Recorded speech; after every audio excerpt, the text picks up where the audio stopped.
Hello, students. I have spent, a good portion of my career as a teacher, basically telling students and telling anyone who will listen to me that they are completely wrong about the meaning of this poem. So, The Road Not Taken by Robert Frost is, by many standards, the most famous poem of all time. Obviously, this is not something we can really measure, but according to scholars who sit around and discuss this sort of thing, this is one of the poems that is the poem that is largely the most quoted in books, movies, television shows, and things like that. This is listed by more people than almost any poem, if not any poem, as their favorite poem. If you read Rich Dad, Poor Dad, the book starts off talking about this poem and how this poem inspired the author. And then the author goes on to completely misinterpret and misunderstand the poem. So apparently this person's entire life and many other people's entire lives have largely been based on completely not understanding this poem and taking this to be part of their personality and who they are. So, if some of you might find this interesting to kind of pull apart the poem, examine what was really being said, and learn a little bit about the history, which is rather tragic, of this poem. So it starts out, two roads diverged in a yellow wood, one of the most famous lines, and sorry I could not travel both, and be one traveler long I stood, and looked down one as far as I could, to where it bent in the undergrowth. So when Frost wrote this, he is literally thinking about standing in the woods in New Hampshire and, looking down two paths with his friend Edward Thomas and trying to decide which way to go. On a certain level, this poem is incredibly literal. Robert Frost and Edward Thomas would go hiking regularly. They were good friends and they would go hiking, and Edward Thomas could never decide. Whenever there was a fork in the path, he could not decide which way to go. And Robert Frost, being a rather impulsive person, Robert Frost is the kind of guy you would love to hang out with at a party but wouldn't want to be friends with.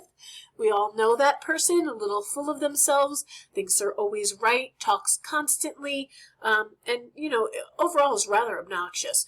But, we all have friends like this, and Edward Thomas was friends with him, and Edward Thomas could never make a decision, and Robert Frost it drove him crazy. So, he looks down one path as far as he could, then took the other as just as fair.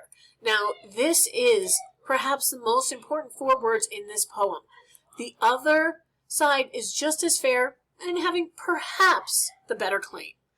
But really, there's almost no difference between these two paths. There is not a road less traveled.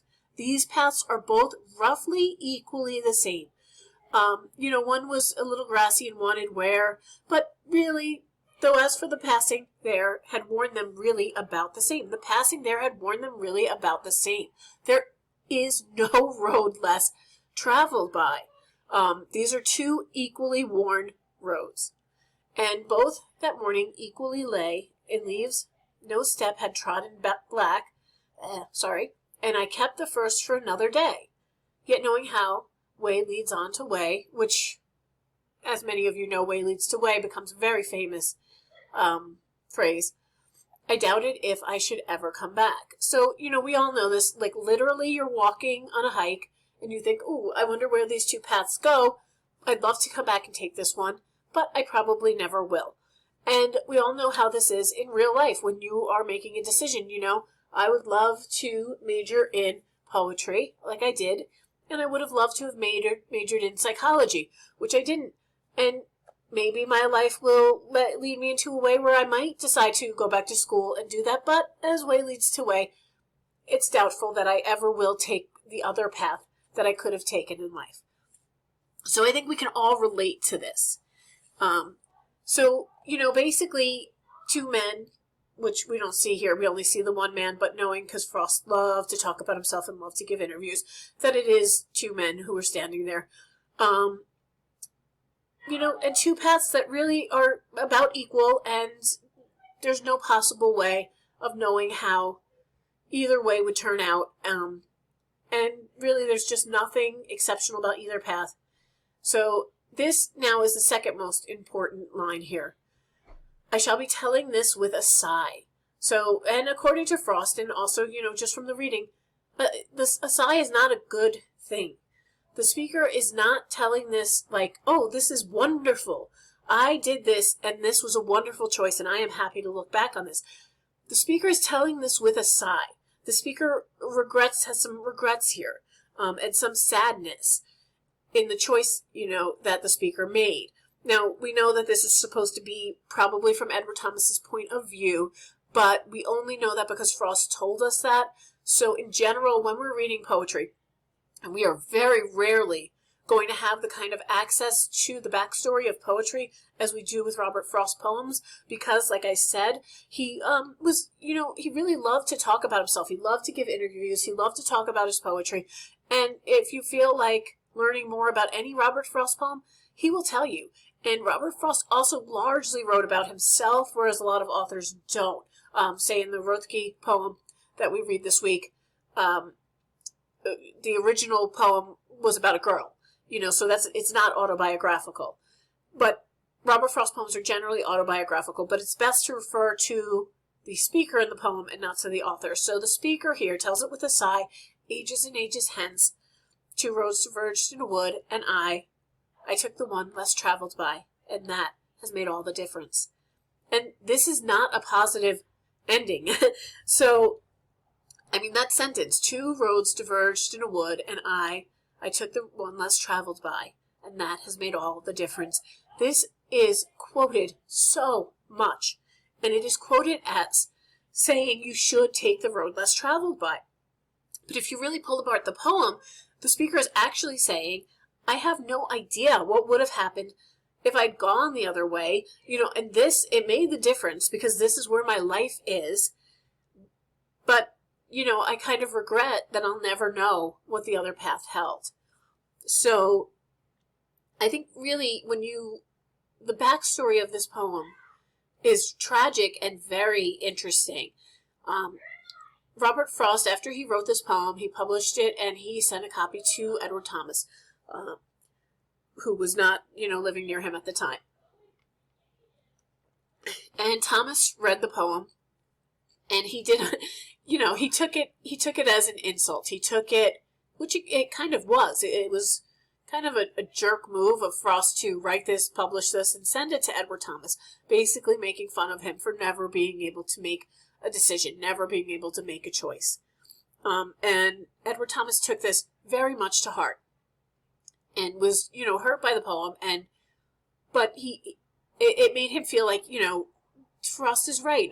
My friend here that I go hiking with, that I spend a lot of time with, he's right. I can't ever make a decision, whether it's something big or whether it's something simple, like choosing a path in the woods when we're on a hike. And I need to stop being so wishy-washy. I need to make choices in my life. I need to take action in my life. So Edward Thomas had been on the fence about joining the military. And when he reads this poem, he decides, I am not, I'm not going to be all wishy-washy anymore. I'm going to, make a choice, and I'm going to do it. And he joins the military. He just is like, that's it. I'm signing up, and I am joining the military. And he dies the first day in battle. So, he took the road less traveled by, and that made all the difference, but not in a good way. So, there really is, I'd love to give you a larger moral to this story and to this poem, but there really isn't one. We all make choices every single day, and it's kind of, it's nice, and it takes a little bit of pressure off of us if we look at it like, oh, well, if you take the one less traveled by, that's going to be the right choice. And this poem and the story behind it really shows us that there is no way that we'll ever know what the other choice would have led to. We can never know if we made the right or wrong choice. As tragic as a choice may be, it's possible the other choices might have been worse.